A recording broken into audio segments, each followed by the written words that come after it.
Boa tarde, pessoal. Então, nós vamos hoje iniciar a aula de farmacologia direcionada aos cenários 2 e 3.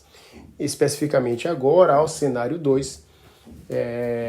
Porque eu falo 2 e 3? Porque até o semestre passado eu falava de farmacologia direcionada a asma e DPOC em uma única aula. Este semestre houve uma separação e aí eu tive que fazer alguns ajustes nos slides, depois eu vou enviar para vocês. E o que fez nossas aulas ficarem um pouco mais curtas, né? E ficou um pouquinho mais adequado a gente discutir um pouco mais sobre isso. E aí vai dar tranquilo para poder a gente abordar, eu acho que até com sobra de tempo, diferente de antibiótico terapia, porque era muito difícil eu falar em uma aula só.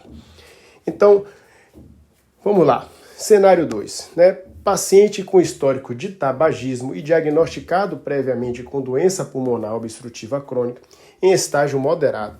É encaminhado pelo médico da UBS ao ambulatório de pneumologia por apresentar piora recente do quadro respiratório. O paciente queixa de dispneia progressiva nos últimos 15 dias, piorando ao subir pequenas ladeiras e ao realizar esforços cotidianos. Relata também tosse matinal produtiva, porém agora com aumento do volume de escarro e mudança da coloração para amarelada nos últimos dias. Apresentou 2 episódios de sibilância noturna que o acordaram. Na UBS, foi tentada a terapia inalatória intensiva com broncodilatadores de resgate, mas a resposta foi limitada. Refere também cansaço extremo e dificuldade para realizar as atividades diárias.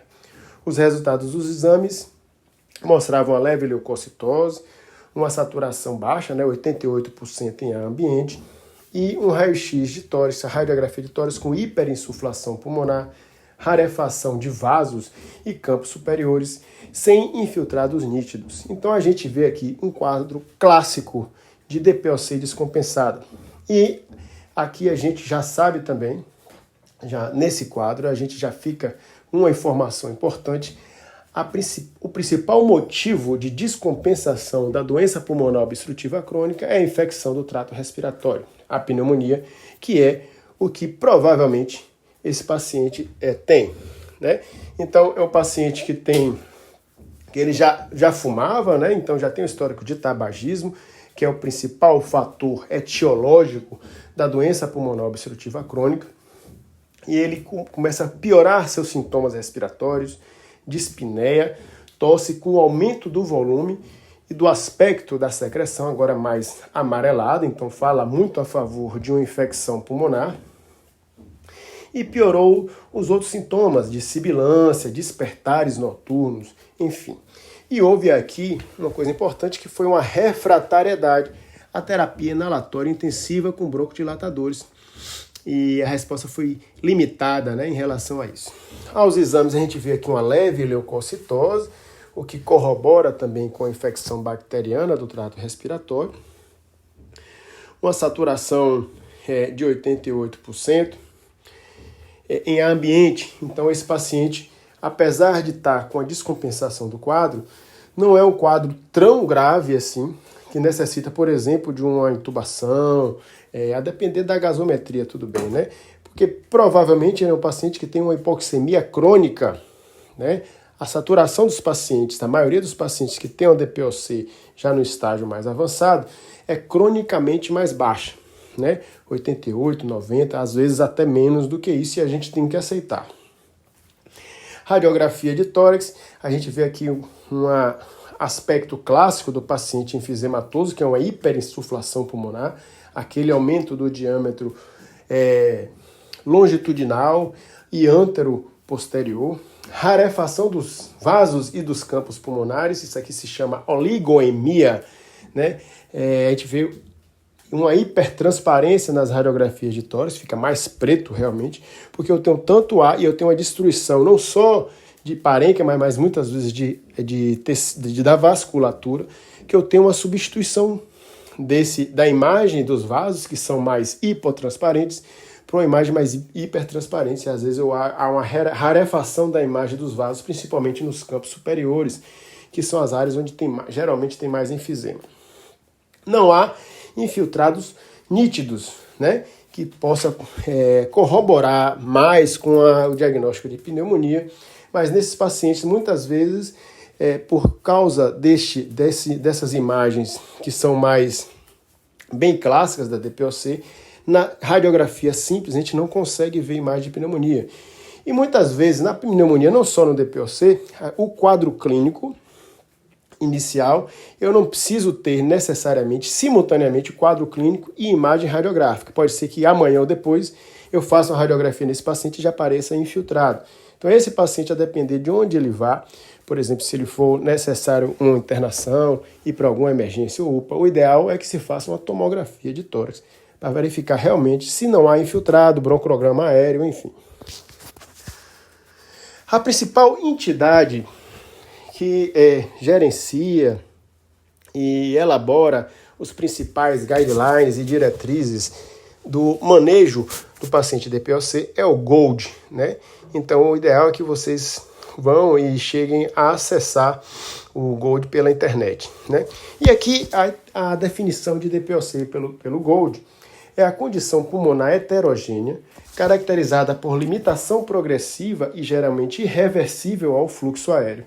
Estão presentes sintomas respiratórios crônicos, como dispneia, tosse e escarro, por causa de anormalidade das vias aéreas. Bronquite e ou enfisema é originado, na grande maioria das vezes, pelo tabagismo. E aqui eu adiciono que na atualização de 2023 da GOLD também coloca o cannabis e o cigarro eletrônico como causadores da doença pulmonar obstrutiva crônica. E como é que acontece? Resumindo rapidamente a fisiopatologia da DPOC, né? O principal aspecto fisiopatológico da doença pulmonar obstrutiva crônica é a limitação ao fluxo aéreo. Então, o que acontece, né?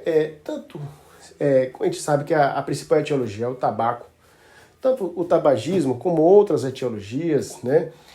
Paciente que trabalha com, por exemplo, em minas que há em algum local que há queima de carvão ou alguma outra profissão onde há fumaça em exacerbação e que há um contato, uma inalação de fumaça crônica e diária e contínua, ou até por deficiência de alfa-1 antitripsina, que vocês já devem ter estudado também, que inibe a elastase. A elastase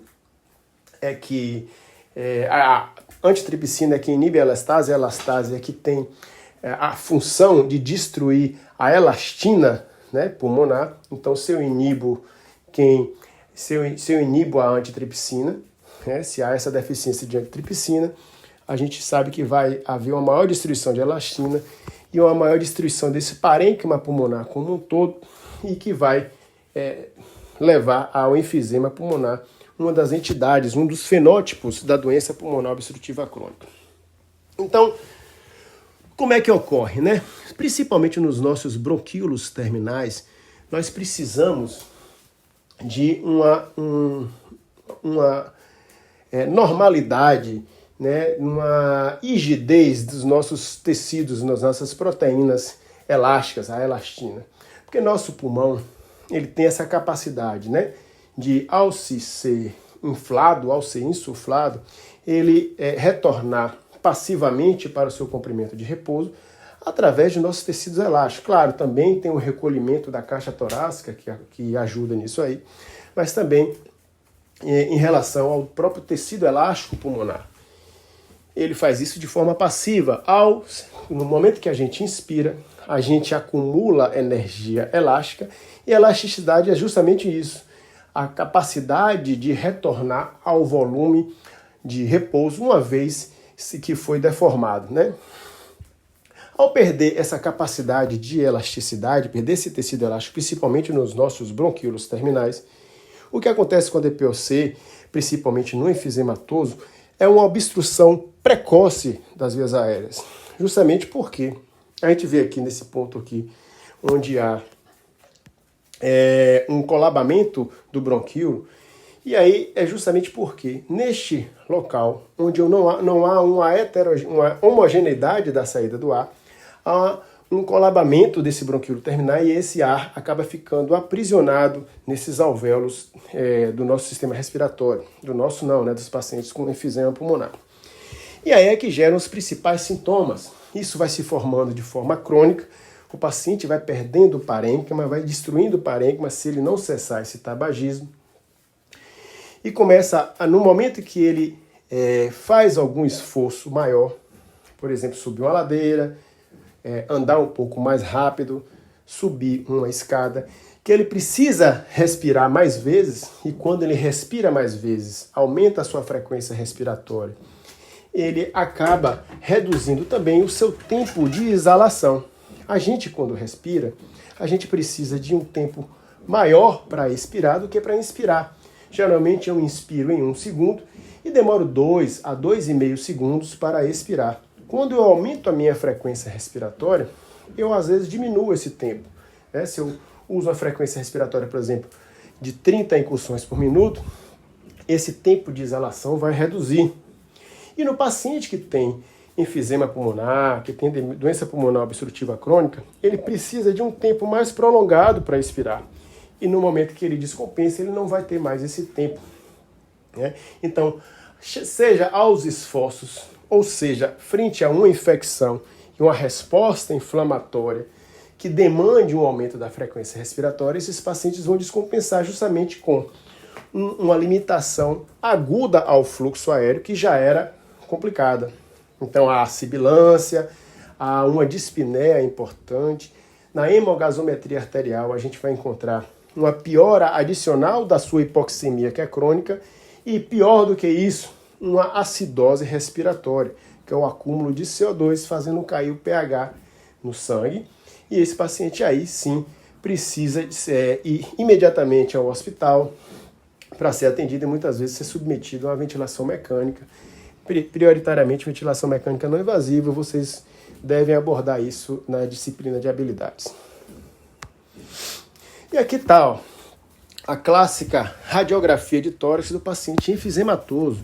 Você vê que ele tem um aumento do diâmetro longitudinal, esse pulmão está maior, né? O aumento do diâmetro anteroposterior, e isso é causado justamente por bolhas enfisematosas, né? O paciente perde tecido pulmonar, perde elastina, perde parênquima pulmonar, e junto com isso perde também a sua vasculatura, tornando-se uma cavidade cheia de ar, mas um ar que não se renova. Por isso que esse paciente, ele acaba aparentemente, não, esse paciente está cheio de ar, então ele tem boas trocas gasosas. Não, é um ar que não se renova, é um espaço morto dentro do pulmão. Adicionalmente a isso, principalmente no fenótipo bronquítico, eu tenho inflamação e acúmulo de secreção nessas vias aéreas, o que pode potencializar a limitação ao fluxo aéreo. Então, no DPOC, eu tenho que, ao dar o diagnóstico de DPOC e tentar prever um prognóstico, eu tenho que levar em conta tanto os elementos clínicos quanto a função pulmonar. Em relação aos elementos clínicos, eu preciso saber sobre os sintomas respiratórios crônicos. O paciente tem tosse, expectoração dele é frequente, tem sibilância, tem falta de ar ou dispneia, respiração ofegante, tem aquela sensação de opressão torácica. Esses são sintomas que no paciente que tem um grau moderado a avançado de doença pulmonar obstrutiva crônica são frequentemente acometidos, né? E aí eu tenho que olhar em relação aos fatores de risco. O que pode fazer com que esse paciente tenha maior chance de hospitalização e até de óbito?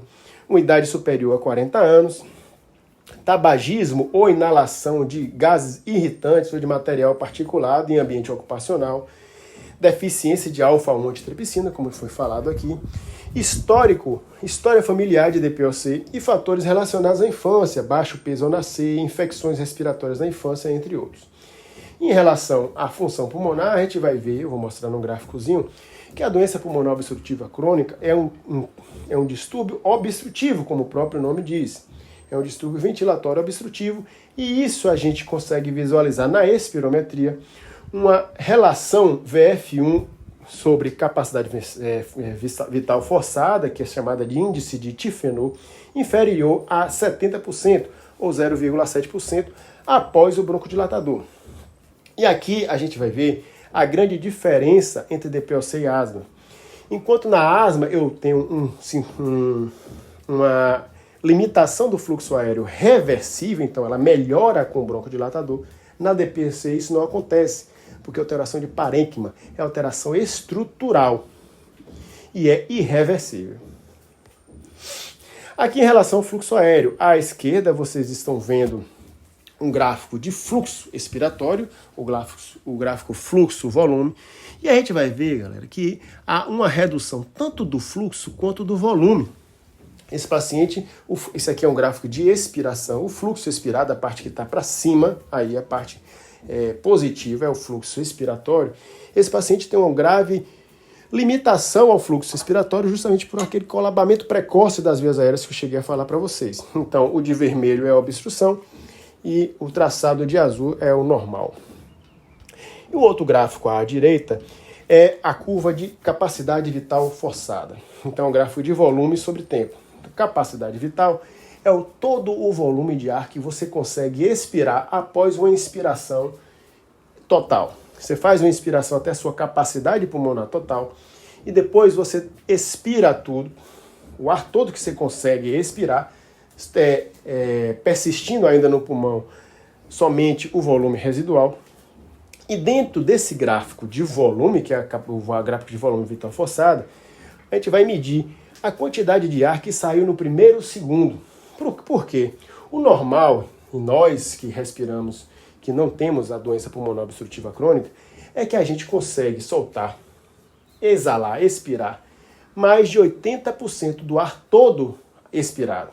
No paciente com doença pulmonar obstrutiva crônica, como eu falei para vocês, ele tem um colapamento precoce de vias aéreas na expiração, o que faz com que esse volume expiratório forçado no primeiro segundo reduza abaixo de 80%. O GOLD também, ele classifica, inclusive, a DPOC como grau de obstrução. Há duas classificações. Pelo grau de obstrução, que é pelo VF1, GOLD 1, 2, 3 e 4, com VF1 abaixo de 80, entre 50 e 79, entre 30 e 49 e menor que 30. Então, o GOLD 4 é um paciente que tem cronicamente um quadro muito grave. E nós temos a classificação, que é uma atualização mais recente, que é de acordo principalmente com as exacerbações deste paciente. Antigamente, essa classificação era A, B, C e D, né? E isso recentemente foi substituído, o C e o D, pelo E. E esse E é de exacerbação. Como eu disse no início, ao falar de tratamento da DPOC, você vai pensar sempre na exacerbação. Porque a cada exacerbação, esse paciente ele tem uma destruição adicional de parênquima. Professor, como é que acontece isso? Imagine, o paciente DPOC, ele fumou por muito tempo, né? Então esse efeito nocivo, esse agente nocivo que foi a fumaça, né, o tabagismo, com o tempo, ele agredindo o parênquima pulmonar, o parênquima pulmonar, através de uma resposta crônica, né, acaba recrutando células de defesa, macrófagos, neutrófilos, e essas células de defesa acabam recrutando também proteases produzidas pelo próprio organismo. E tanto esses fagócitos, né, que são os macrófagos, neutrófilos, quanto essas proteases, eles acabam tentando destruir o agente nocivo, que é a fumaça do cigarro, mas acaba também destruindo o parênquima pulmonar. E a cada exacerbação, por exemplo, por infecção pulmonar, isso potencializa essa resposta. Mais macrófagos, mais células de defesa e mais proteases são recrutadas e esse paciente acaba perdendo adicionalmente mais parênquima, mais elastina, mais pulmão. Então, cada vez que ele exacerba, ele perde um pouquinho mais de vida, de tempo de vida. É um paciente que tem uma doença irreversível, incurável. Então, a gente tem que rever em relação às exacerbações. Então, professor, você quer me dizer, então, que se ele exacerba menos, então ele hospitaliza menos, ele vive mais? Sim, é diretamente proporcional à exacerbação e o risco de morte. E é inversamente proporcional à quantidade de exacerbações e o tempo de vida. Os pacientes vivem menos. Então aqui eu vou ter que prestar muita atenção em relação a isso. DPOC é exacerbação, asma é inflamação. Quando a gente for falar de asma, a gente vai lembrar disso de novo. Então, como é que classifica isso? Se esse paciente teve um ou menos exacerbações ou hospitalização durante um ano, esse paciente é classificado em A ou B, certo? Se ele teve... Desculpe. Se ele teve 0 ou 1 exacerbação, mas não ocorreu hospitalização no último ano, ele é classificado em A ou B. Se ele teve mais 2 ou mais exacerbações e pelo menos 1 com hospitalização, é classificado em E. E quem vai diferenciar se ele é A ou B, né, no caso de 1 ou menos exacerbações sem hospitalização, é justamente o sintoma dispneia. E através dessas duas escalas, é o MRC e o CAT, e eu vou mostrar aqui uma tabelinha para vocês, não precisa memorizar também, pelo menos para a minha prova, precisa saber que existe e é justamente isso que classifica, né? Então, se ele tem um MRC entre 0 e 1 ou um CAT menor que 10, ele é considerado A, é um pouco mais brando, é uma caracterização mais leve. Se ele é caracterizado como B, que é o MRC de 2 ou mais, ou CAT 10 a mais, ele é classificado como B e vai ser tratado de acordo com essa classificação. Então, o MRC, está aqui a escala, né, é mais simples de se memorizar, né? 0 sem dispneia, a não ser com exercício extenuante, então aquele quadro inicial. 1, falta de ar quando caminha depressa, né? 2, ele anda mais devagar do que a pessoa da mesma idade no plano devido à falta de ar. O 3, ele para de respirar após caminhar 1 quadra ou após minutos no plano. E o 4, muito dispneico para sair de casa ou dispneico ao vestir-se. Então, um quadro muito grave. Eu já tive pacientes, inclusive, na época eu trabalhava como fisioterapeuta e fazia reabilitação pulmonar, que ele não conseguia nem pentear o cabelo direito sem ter falta de ar. Então, ele penteava o cabelo em etapas, justamente porque não conseguia. E aqui a escala, a CAT, né? E essa aqui é um pouco mais complicada de memorizar, mas que também pode ser utilizada. Aí, galera, para a gente começar a falar de farmacologia voltada para o paciente DPOC, para o paciente asmático, a gente vai ter que lembrar de alguns conceitos básicos, né? Eu não vou me aprofundar também muito nisso aqui, não. A gente sabe que a gente tem no nosso sistema nervoso autônomo uma divisão, né, entre sistema nervoso parasimpático e simpático, né? A gente lembra de outras funções, enquanto o parasimpático contrai a pupila, o simpático dilata, enquanto o parasimpático estimula a salivação, o simpático inibe. Há uma ação antagônica em relação a desses dois sistemas, né? Em relação ao brônquio, né, às vias aéreas, enquanto o sistema nervoso parasimpático, pela ação da acetilcolina, ele contrai a musculatura lisa bronquiolar, o sistema nervoso simpático, através da adrenalina ou epinefrina, ele relaxa essa musculatura, relaxa os brônquios. Então, o que eu tenho que me preocupar? Então, provavelmente, né, os meus efeitos, quando eu uso um fármaco para tentar fazer uma broncodilatação, já que esses pacientes, né, eles possuem uma tendência a uma constricção brônquia, que é o que causa a sibilância, eu tenho que fazer com que antagonizar justamente a ação do parasimpático e tentar ser um sinergista ou um agonista do sistema simpático. Vamos fazer uma recordação aqui dos nossos principais receptores adrenérgicos. Nós temos receptores alfa e beta. Os alfa-1, galera, é onde está situado principalmente na musculatura lisa dos vasos, né? Aqui, quando a gente fala em alfa-1, antagonista alfa-1, a gente está falando justamente de antihipertensivos dessa classe, né? Aquele paciente que tem uma pressão arterial alta e que eu posso dar um antagonista alfa-1 justamente para tentar relaxar aquela vasculatura periférica para fazer diminuição de pós-carga e diminuição de pressão arterial. Alfa-2 eu encontro em células beta-pancreáticas, mas também no sistema nervoso, né? E aí eu tenho os alfa-2 agonistas, como o metildopa também, que são antihipertensivos, principalmente utilizados em grávida, que tem maior segurança. Mas a ação dos nossos broncodilatadores vão ser nos receptores beta, né? O beta 1 a gente não vai mexer, que o receptor beta 1 está principalmente no coração. No momento que eu estimulo um receptor beta 1, eu aumento o cronotropismo e o inotropismo, então a frequência cardíaca e a força de contração cardíaca, respectivamente. Isso aqui também vocês provavelmente vão ver, ou já viram, eu não sei, na aula de antihipertensivo, que são os beta-bloqueadores, que vão antagonizar justamente os receptores beta cardíacos, né? Agora, na aula de asma e DPOC, eu vou ter que me voltar, focar no receptor beta 2. O receptor beta 2 ele é presente em maior quantidade, em maior teor, concentração na musculatura lisa de alguns órgãos, principalmente na musculatura lisa bronquiolar.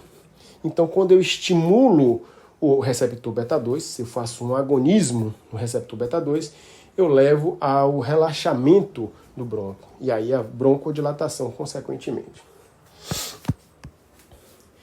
Então, lembrando aqui só a imagem para poder a gente lembrar, alfa 1 nos vasos, alfa 2 principalmente no sistema nervoso autônomo, os beta 1 mais no coração, o beta 2 mais no pulmão, o beta 3 a gente tem nos adipócitos, que quando estimulados, estimulam a lipólise. E eu tenho os receptores colinérgicos, que são receptores nicotínicos, que estão mais relacionados principalmente à musculatura esquelética do sistema nervoso somático, né? Do sistema somático.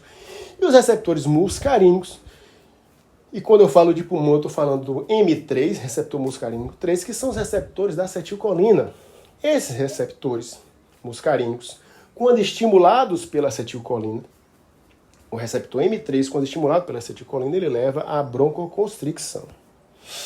Então, onde agem os fármacos na asma e DPOC? Primeiro, ele estimula, ao mais um verde aí de estimulação, ele potencializa ou estimula o receptor adrenérgico beta 2, causando o relaxamento do músculo liso e, consequentemente, a dilatação brônquica. Ele antagoniza os receptores colinérgicos, né, os receptores muscarínicos, fazendo a redução da broncoconstricção e redução também da secreção brônquica. A gente vai ver que esse receptor muscarínico, ele também é responsável pelo aumento da secreção pelas glândulas pulmonares secretoras de secreção de muco, né, as glândulas que secretam muco.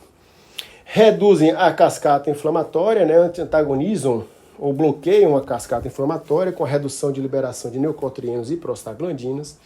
E também existem alguns fármacos que podem agir na imunoglobulina E, aqui principalmente para os pacientes asmáticos, que a gente vai discutir no cenário 3. Vamos lembrar de que forma? A gente tem que lembrar o seguinte, o cálcio intracelular, ele é responsável pela contração, quando eu estou falando da célula muscular, das miofibrilas. O cálcio intracelular, ele vai levar à contração dessa musculatura lisa, e no caso da musculatura lisa do brônquio, vai levar à broncoconstricção ou broncoespasmo. Então, como é que acontece isso, né? Se eu tenho um agonismo, um estímulo da acetilcolina ao receptor muscarínico M3, via proteína quinase C, ele faz uma liberação de cálcio do retículo sarcoplasmático, levando à contração da musculatura brônquica. Ao mesmo tempo, o receptor beta 2, se ele for estimulado, ele via proteína quinase A, ele inibe justamente essa cascata, esse efeito de liberação do cálcio, e ele faz o relaxamento muscular. Então, o que eu tenho que fazer? O que eu tenho que fazer, então, na minha farmacologia? Eu tenho que inibir esse receptor M3 e tenho que potencializar esse receptor beta 2. Então, eu vou estimular o beta 2 e vou inibir o M3. Né? Então, como é que eu vou fazer esse estímulo do beta 2? Através dos nossos fármacos beta 2 agonistas. Quando eu estimulo, como vocês viram aí, eu vou causar o relaxamento e dilatação brônquica pela ação direta sobre os receptores beta 2 no músculo liso via AMP ciclo. Vou também inibir a liberação de mediadores dos mastócitos, né? Os mastócitos, neste momento, ele acaba sendo responsável pela degranulação, e aí eu tenho maior presença de degranulação mastocítica, o que causa uma reação inflamatória local também. Pode ter ação curta ou prolongada, como a gente vai ver, e No geral, os beta-agonistas têm como efeito adverso, principalmente se uso de doses muito elevadas, palpitações, que aí acaba eu não só estimulando o receptor beta-1, 2, mas também o beta-1 nos corações, agitação, tremores, insônia e taquifilaxia se uso regular prolongado. A gente vai lembrar do conceito então de taquifilaxia, que é a tolerância. O que é isso? Então, cada vez que eu vou usando, eu vou precisar ficar usando doses mais elevadas e numa frequência maior. Isso é taquifilaxia, né? Tolerância, necessidade de doses mais altas e de maior frequência do fármaco. Isso acontece com alguns antihipertensivos, com a maioria das medicações, quando eu uso de forma muito prolongada. E esses beta-2 agonistas, ele pode ser divididos em beta-2 agonistas de ação curta, que a gente vai ver esse símbolo, né, esse mnemônico SABA, né, que é o Short Acting Beta Agonist, que a gente vai ver muito, que é quando eu falo SABA, eu estou falando de beta-2 agonista de ação curta. Quando eu falo de LABA, eu estou falando de beta-2 agonista de ação longa ou prolongada, né, o Long Acting Beta Agonist. Em relação ao SABA, aos beta-2 de ação curta, os principais representantes são salbutamol, fenoterol e terbutalina. Aqui eu preciso que vocês memorizem, né? Não é difícil de memorizar, não. Os de ação curta, você bota aqui as iniciais SAL, FE e T. Aí eu geralmente gosto de memorizar assim: Salvador tem fé. Eu boto esse terbutalina antes do fenoterol. Salvador tem fé. Salbutamol, terbutalina e fenoterol. Então esses fármacos, ele tem um início de ação geralmente rápido, né, de 1 a 3 minutos, e o pico de ação em torno de 30 minutos. O tempo de ação, essa ação se prorroga até 4 a 6 horas. A principal apresentação é por spray aerosol, né? Então aqui o nome comercial do salbutamol geralmente é o Aerolin, fenoterol é o velho e conhecido Berotec, e a terbutalina o Bricanil, né? Os principais representantes dos beta-2 agonistas de ação longa ou prolongada são o formoterol e o salmeterol. Aqui uma forma que eu faço para a pessoa poder memorizar, aí vocês usam ou não, quem tem capacidade rápida de memorizar isso não precisa dessas coisas, eu geralmente uso e quem tiver dificuldade vai lembrar aqui. Então assim, quando eu quero prolongar, por exemplo, a conservação de uma carne, eu posso colocar sal ou formol. Salmeterol, eu posso meter sal ou formol. Então aqui só para poder lembrar, longo, prolongado, formoterol ou salmeterol. O Alenia, que eu acho que é o mais utilizado nesses pacientes, é uma composição de formoterol junto com o corticoide inalatório, que é a budesonida. O que acontece? Observem aqui que desses dois beta-2 de longa, desses dois LABAs, né, eu tenho o salmeterol, que tem um início de ação entre 7 a 10 minutos, e o formoterol, apesar de ser considerado de LABA, ele tem um início de ação de 1 a 3 minutos. E o tempo de ação dos dois chega até 12 horas. A apresentação em spray também. E aqui eu botei uma observação entre parênteses ao lado do formoterol, que ele também pode ser de resgate. Apesar de os SABAs serem mais utilizados como medicação de resgate, porque tem uma ação mais rápida, o formoterol, ele tem um início de ação similar aos SABAs e ele dura, seu efeito dura por até 12 horas, e a gente vai ver que esse formoterol vai estar nos principais protocolos, né? Em relação aos corticoides inalatórios, eu vou dar uma atenção maior na asma. Lembra que eu falei DPO-6, exacerbação, asma é inflamação. Então eu vou pular esses slides aqui e a gente vai falar mais para o cenário 3. Né? Eu preciso saber que na DPOC eu vou utilizar o corticoide inalatório associado ao beta-2 agonista se esse paciente DPOC tiver um jeitão de asmático. Como é o jeitão de asmático? Aquele paciente que também tem sintomas atópicos, alérgicos, ele tem eosinofilia, que é a nossa célula da alergia. Né? Se os eosinófilos estiverem acima de 300, eu vou utilizar o corticoide associado ao beta-2 agonista. Ou se esse paciente tem exacerbações muito persistentes. Por que, professor, então, eu não começo esse corticoide logo desde o início? Porque o cerne da questão aqui não é a inflamação. A principal característica fisiopatológica do DPOC não é a inflamação, e é a destruição do parênquima pulmonar, destruição de tecido elástico pulmonar. E muitas vezes o corticoide nesses pacientes pode ser deletério, como eu vou falar daqui a pouco. Então, a gente vai ver que o uso do corticoide inalatório é crucial na asma e vai desde o início, desde a etapa 1. Já na DPOC não. Só em algumas situações particulares, como eu falei agora, eu vou repetir mais tarde. Aqui só está algumas apresentações da budesonida, beclometasona, ciclometasona, enfim. Isso aqui também não precisa memorizar para vocês terem guardados aí como arquivo. E o que eu falei, desde o Gold, a atualização de 2017, que começou-se a questionar e houve uma mudança nos protocolos do uso de corticoide na DPOC. Os corticoides inalatórios usados isoladamente em pacientes com DPOC não melhoram a função pulmonar e nem reduzem a progressão da doença. Então isso foi provado. E a associação do beta-2 de longa com corticoide inalatório reduz as exacerbações, mas aumenta o risco de evento adverso como pneumonia nos pacientes com DPOC de moderada a grave. A gente tem que lembrar que corticoide, galera, é imunossupressor. Então, o uso prolongado pode aumentar a propensão a infecções, principalmente no paciente que já tem uma condição que facilita a ocorrência de infecção, como é o paciente DPOC. Paciente com asma associado com eosinofilia ou pacientes exacerbadores, especialmente aqueles que já estão em uso de terapia broncodilatadora dupla, são os principais alvos para o tratamento com esses medicamentos. Então, eu vou reservar o corticoide inalatório no paciente DPOC se ele tem um jeitão de asmático, né, uma eosinofilia, se ele tiver asma associado, ou se ele estiver exacerbando demais e eu não estou mais conseguindo conter essas exacerbações somente com broncodilatadores. Outras medicações são os antagonistas colinérgicos, são os antimuscarínicos. E aqui a gente vai lembrar, né, do sistema parasimpático, da acetilcolina, da ação da acetilcolina. E quando eu falo de acetilcolina, eu estou falando de ação no receptor muscarínico. No pulmão, o receptor muscarínico M3, que é justamente o local de ação dos antimuscarínicos.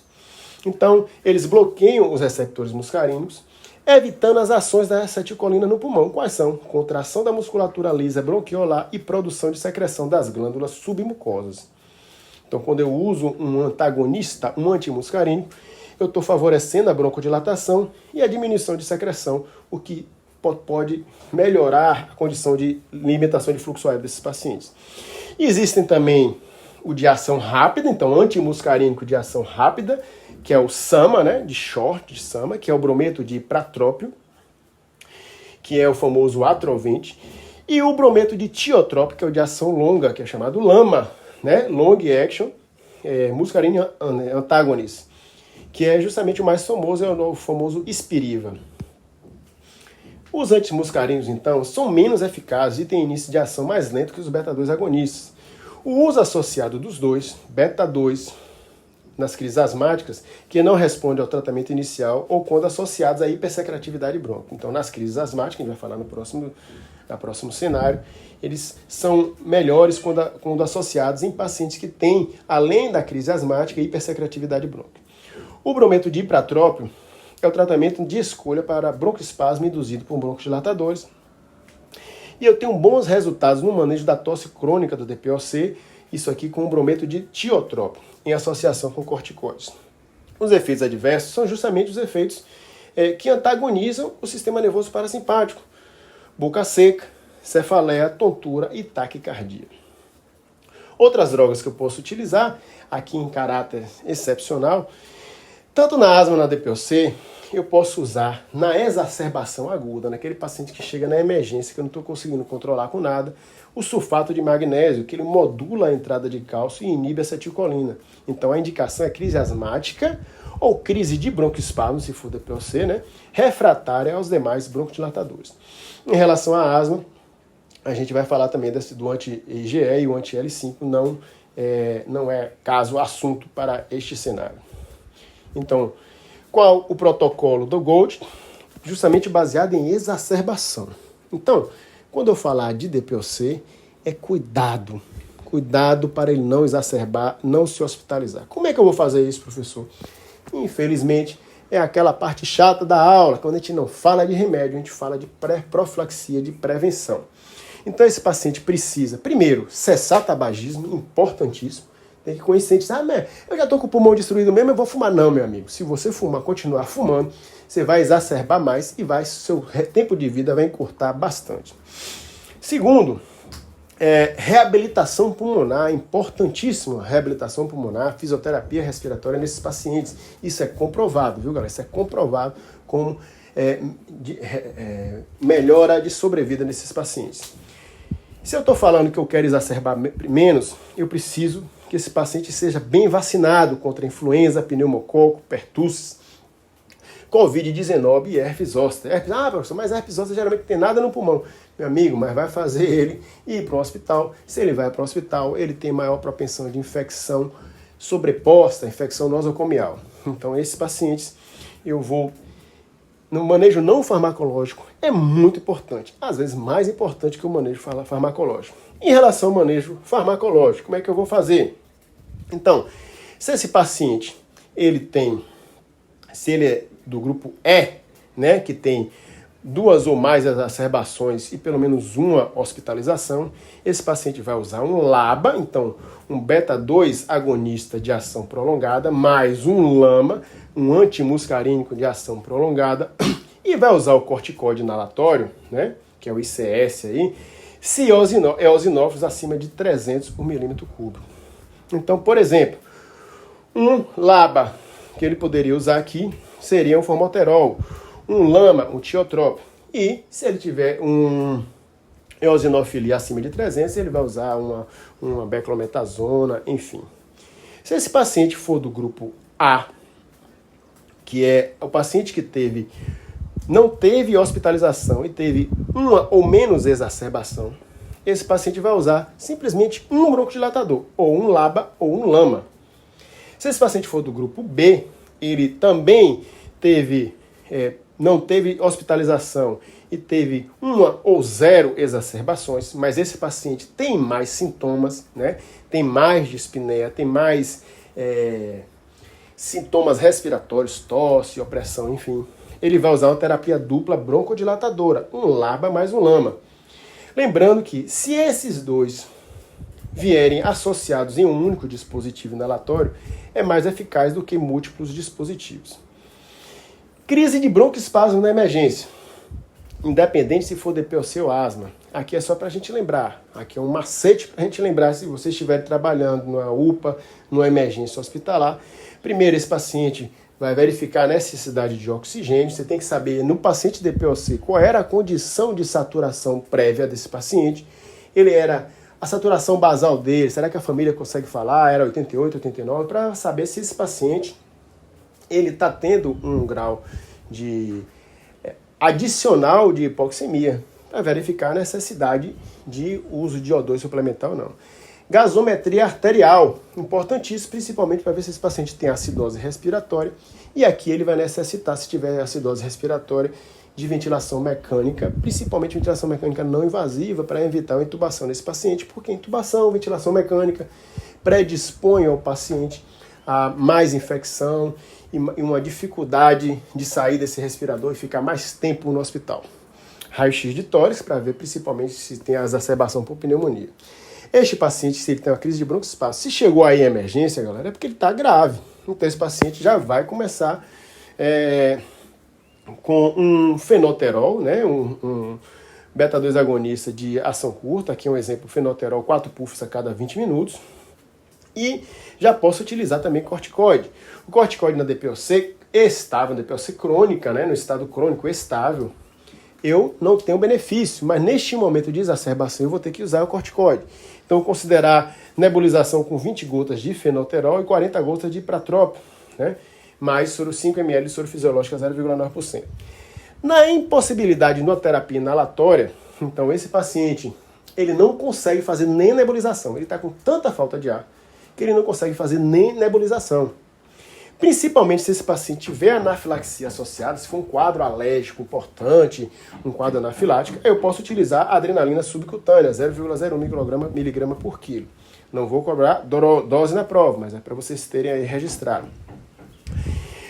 Posso utilizar o corticoide via oral, se ele tiver condições de deglutir esse corticoide via oral, aí pode ser prednisona, enfim, ou intravenoso nos quadros mais graves, ele não consegue engolir um comprimido, ele não consegue nem fazer a nebulização, aí eu vou ter que fazer uma hidrocortisona intravenosa e posso ficar repetindo, ou metilprednisolona, ficar repetindo isso aí.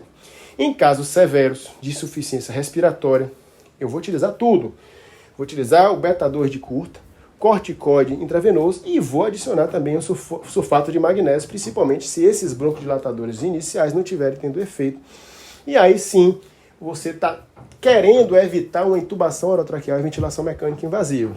Neste momento também, o ideal seria utilizar a ventilação mecânica não invasiva, mas aqui não é assunto para minha aula.